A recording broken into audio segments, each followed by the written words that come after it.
अभी हम गिरिडीह जिले के सरिया प्रखंड में हैं और लगातार सरकार का दावा है, झारखंड सरकार के किसानों हितों में काम किया जा रहा है।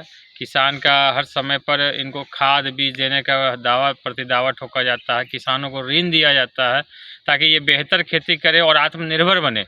लेकिन किसानों का इस बार सुखाड़ होने के बावजूद भी थोड़ी मोटी फसल हुई है धान की, लेकिन धान की जो खरीदारी है अभी तक झारखंड सरकार के पैक्स के द्वारा नहीं किया जा रहा, जिसके कारण से स्थानीय जो बिचौलिए किस्म के लोग हैं औने पौने दाम में किसानों से धान की खरीदारी कर रहे हैं। पिछले वर्ष जैसा कि पैक्स के संचालक ने बताया कि लगभग 2200 रुपये क्विंटल की खरीदारी हुई थी, लेकिन अभी वर्तमान समय में आपको बता दें कि वर्तमान समय में 1400 रुपये क्विंटल धान लोग आके किसानों के खेत पे ले जा रहे हैं।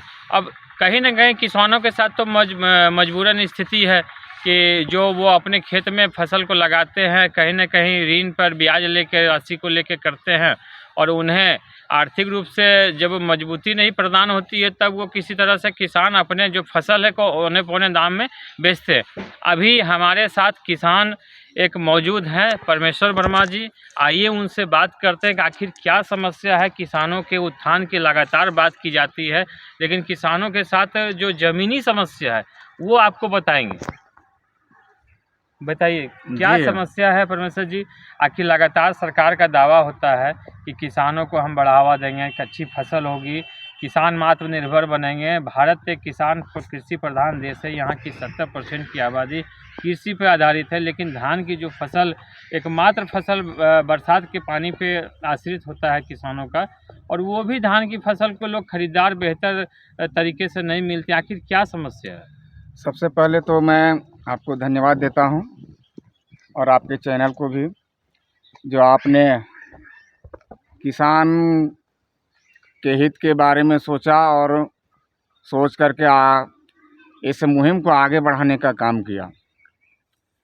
सरकार के द्वारा जो भी किसान के प्रति जो वादा किया जाता है, खाद, गेहूं, बीज वगैरह वगैरह जो कुछ भी है, ये देखिएगा कि ढाक के 3 पात वाला जो कहानी है वो बन कर के रह जाती है। सरकार की जो घोषणा है कि हम समय समय पर किसान को बीज खाद देते हैं, ये कुछ ही लोगों को, बिचौलियों लोगों के हाथों में चला जाता है, जो किसान के यहाँ पहुँच नहीं पाता है। दूसरी बात ये है कि इस बार वर्षा के अभाव में कुछ ही किसान लोग धान को उपजा पाए, और ये बिचौलियों के हाथ में इसलिए जाता है कि पैक्स में अगर ले जाता है लोग तो उसको समय पर पेमेंट मिलता नहीं है।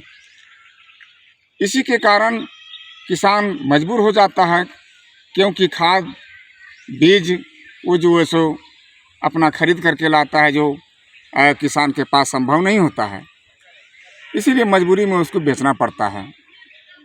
जी आगे क्या लगता है कि अगर किसानों की यही स्थिति रही, यही लापरवाही सरकार और सरकार से जो जुड़े प्रशासन पदाधिकारी हैं रही, तो कहीं ना कहीं किसानों की स्थिति आए दिन जो आर्थिक स्थिति लगातार घट रहा है, ये इजाफा और बढ़ेगा और किसान खेती से फिर मुंह मोड़ लेंगे।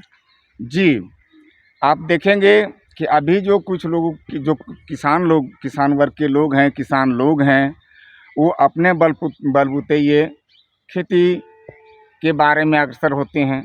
समय समय पर किसान का जो मांग होता है, वो चाहे सरसों के टाइम में सरसों के बीज, धान के समय में धान का बीज, ये कहीं से उपलब्ध नहीं हो पाता है। और यहाँ से लेकर के प्रशासन या ब्लॉक स्तर के पदाधिकारी लोग हैं या सरकार का जो मुहिम छेड़ा गया, उस मुहिम पर सिर्फ मुहिम बन कर के रह जाता है और सरकार के द्वारा किसी तरह का जांच पड़ताल होता नहीं है। और बात रह गई ये कि किसानों का ये दयनीय स्थिति रहा, तो अंतोगतः एक न एक दिन किसान मजबूर हो जाएंगे और खेती बाड़ी करने से पीछे कदम खींच लेंगे। बहुत बहुत धन्यवाद परमेश्वर जी। तो आप देख रहे थे कि हमारे साथ किसान परमेश्वर जी थे। इन्होंने अपनी आप बीती बताई कि क्या प्रशासनिक सिस्टम के ढुलमुल रवैये के कारण लगातार जो किसानों की खेती के प्रति जो लगाव था वो घटता जा रहा है।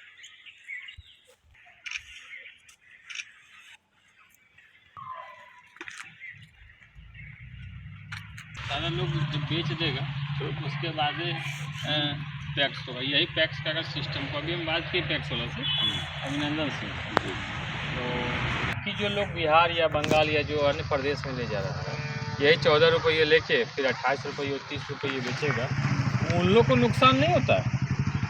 तो है, इसीलिए इसको समझना चाहिए। कहीं तुम वीडियो मार लो। हेलो।